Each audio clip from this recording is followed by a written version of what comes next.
One of the most distinctive characteristics of the Palm Sunday liturgy takes place at the very beginning. I mean, obviously there's the Passion narrative, which we just finished, but again, more to the point, at the very beginning of the liturgy, it starts in the back, and we have those prayers, and we commemorate and celebrate together the triumphal procession of the Lord Jesus Christ into the holy city of Jerusalem. He comes in on that donkey, people lay palm branches at his feet, hence Palm Sunday, and they're singing his praises. Hosanna to the Son of David, the King of Israel. Now, the thing I want to impress upon you in the early stage of the game is that at this particular moment, during the triumphant procession into the city of Jerusalem, the predominant feeling in the heart of Jesus Christ, even though he knows that the cross is just around the corner, is actually joy. Not because people are singing his praises, but because, even though it sounds kind of strange, it's his honor and his privilege and his joy to suffer and die for the salvation of the world. Now, you hear that, it sounds kind of strange, but let me explain by way of etymology. So you think about the word passion, right? So passion has two different definitions, which seem to be kind of contradictory. So on the one hand, you think about the word passion, it has this romantic connotation. So the desire for union. So think about the marital act, think about the sexual act, right? So the desire for union.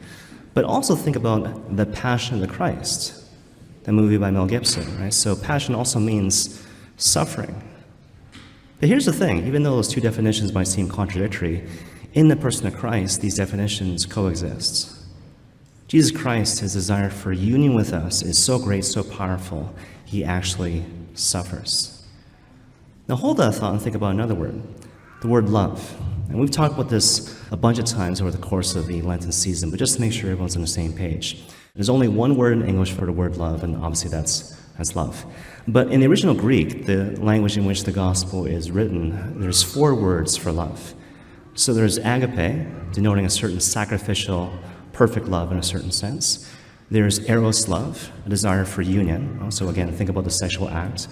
There's philios love, which denotes the friendship love. And then my personal favorite, storge love, denotes the familial love. I'm your mother and I love you because I have to, right? So the thing is, you think about Jesus Christ. So Jesus Christ is obviously God, one in being with the Father. And God, as we all know, is love. So what we typically think in the back of our minds, Jesus Christ simply is the embodiment of agape love, perfect, sacrificial, God-like love. And certainly that is true, but in reality, Jesus Christ is the embodiment of all 4 types of love. So certainly he is willing to suffer and die for the salvation of the world, the embodiment of agape love. But on top of that, he's our brother, he's our friend, he's our father, and also, even though it sounds strange, he is the embodiment of eros love. His desire for union with us is so great, so powerful, he actually suffers. And in a certain sense, that's the whole point of the image of Jesus thirsting on the cross. You remember how before he dies, he cries out, "I thirst." And the question is, what is he thirsting for? Not so much water or wine, he's thirsting for love. He's thirsting for us.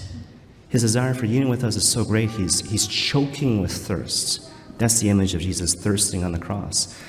And that's why it's no coincidence you think about the missionaries of charity, that order founded by Mother Teresa of Calcutta, right? So what's their mission statement?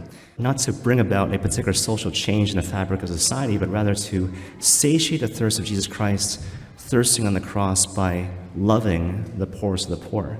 Shades of the parable of the sheep and the goats, right? Whatever you do to the least of my brethren, you also do it unto me.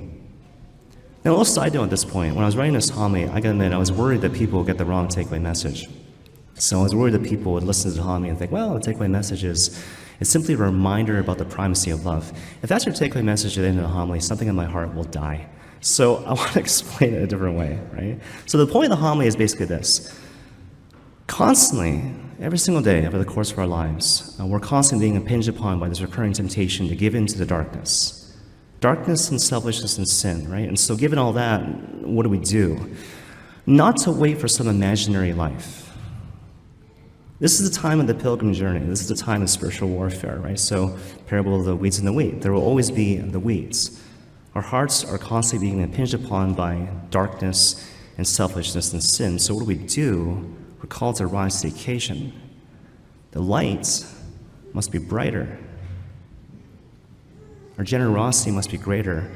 Our love must be stronger, such that at the end of the day, love ultimately wins. It's 1 John chapter 4, right? Perfect love casts out fear. I'll give you a couple examples just to kind of flesh it out. So I remember once hearing a story about a guy who was struggling with sexual sin. And sexual sin is a funny thing, right? It's symptomatic of many things, but primarily in a certain sense, sexual sin is symptomatic of a certain turning in on oneself.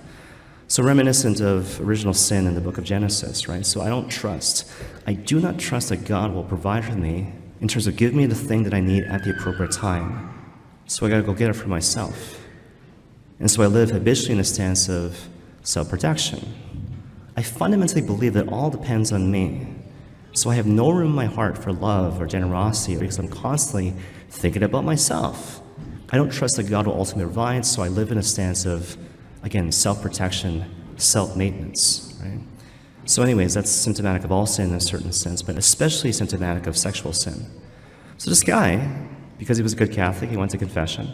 And it's strongly implied when you hear the story that he's been to this priest before and confessed this particular sin. But basically, just think about it. Like, what do you expect the priest to say in that circumstance? What you expect is particular advice in terms of how to avoid a certain acting out going forward in the future. But instead, the priest responded with a question.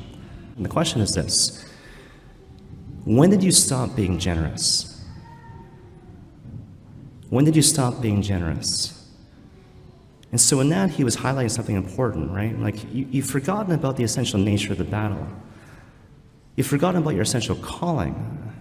You're not called to simply avoid the darkness. You're called to pursue the lights.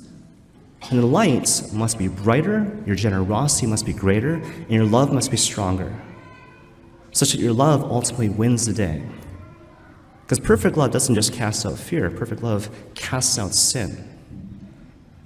One final example, and with this. So when it comes to doing weddings, there's this thing called the marriage ritual book, which bishops, priests, and deacons use to marry couples. And within the marriage ritual book, there's this thing called the exhortation before marriage. And it's an optional thing. I haven't really read it that many times, like I admit, in the context of weddings. My bad. But when you read it, when people hear it, people find it to be extremely moving. And why not, right? It's an official reflection by the Holy Catholic Church about the nature of marriage. And so it begins as you might expect. We celebrate this joyous occasion. We're all together as family and friends of the couple, as a Christian community, to celebrate the joyous union of two people in terms of being one flesh. Obviously a joyous occasion. But then it transitions to the notion of sacrifice. So it's kind of interesting. What it says is that sacrifice is often difficult, even irksome. Love makes it easy. Perfect love makes it a joy. So again, sacrifice is often difficult, even irksome. Love makes it easy. Perfect love makes it a joy. And then it ends with this extraordinary statement.